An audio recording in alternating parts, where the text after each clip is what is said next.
Hey, what's going on, guys, man? I am about to sell my old camera, my Sony a6300.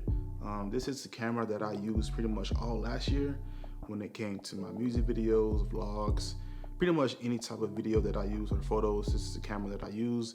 And pretty much before I get rid of it, I just want to give you guys the best cinematic video settings that you can use when using this camera. So let's get right into it. All right, guys, so to speed up this video, I'm just going to be showing you all what I use for my video settings. Now you can go in and pretty much customize it for certain photography settings, but like I said, for the sake of this video, to make sure it's not super long, I'm just going to be showing you guys my video settings. All right, so when it comes to me shooting my music videos, I typically shoot the majority of my B-roll in 1080p at 60 frames per second, so I have the option to go slow down and post. And when it comes to my performance scenes, I'll shoot everything in 4K at 24 frames per second. You don't have to shoot everything at 24 frames or in 1080 or whatever. It's whatever works for you, but this is what works best for me because I like to plan out my shots. So performance scenes will be shot at 24 frames in 4K, and my B-roll will be shot in 1080p at 60 frames per second.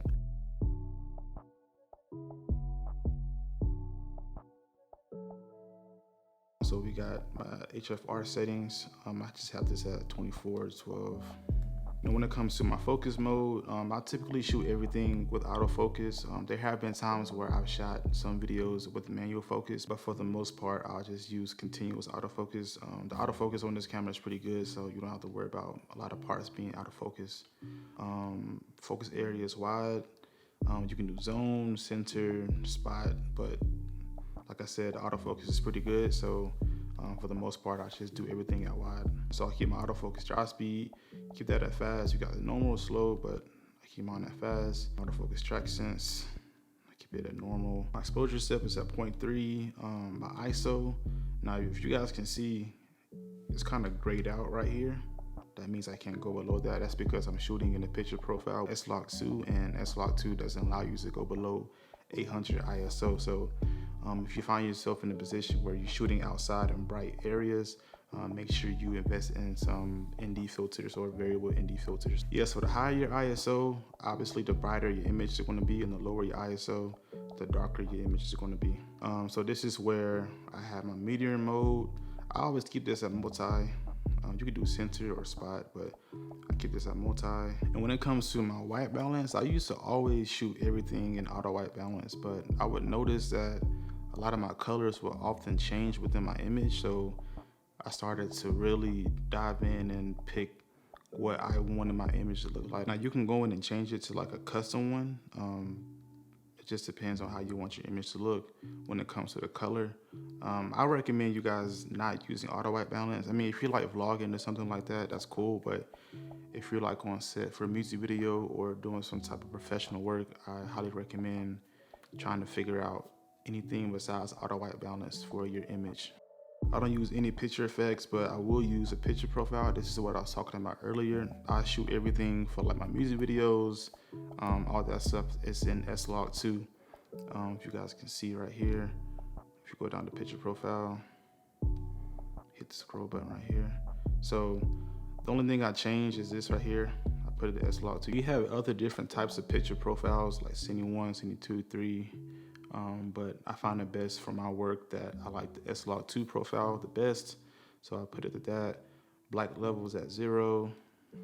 Black gammas at the generic settings. I pretty much keep everything else at generic settings. Color mode, you might have to change this. I put this on S-Gamut. Now you have different types of other color modes, but this is what I use for my work. So yeah, I use S-Gamut. Saturation, like I said, keep that at the generic settings. Color phase 0. Color depth, detail, get that at 0. Pretty much everything else is at the generic settings. So yeah. And you don't have to keep PP1, your picture profile 1, for your S-Log2. Say you wanted to have PP2 as S-Log2, so you just go in and edit it, change the gamma to S-Log2, and pretty much just keep that the way it is. And then you can be able to have that for that particular PP2. It's all up to how you want it to label it, I guess, but it doesn't really matter as long as you go in and edit it and change it to what it's supposed to be, S-Log2, S-Log3 or whatever, then you're good to go.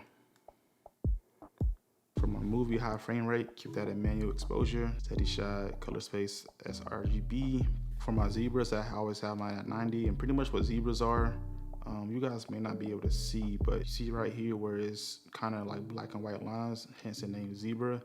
That pretty much lets you know when something is overexposed. So if I bring my ISO all the way up, you guys can see how everything is kind of black and white with the zebra lines. It's letting you know that that particular area is overexposed. So manual focus assist, keep that on. For my marker display, have it on.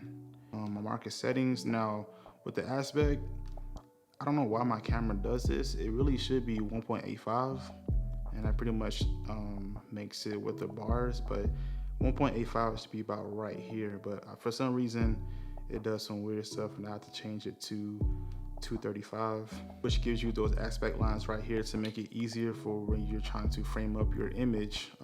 So if you want to add letterboxes in post, you know exactly where your image should be. For my peaking level, I have it on mid. That's pretty much for when I'm using manual focus.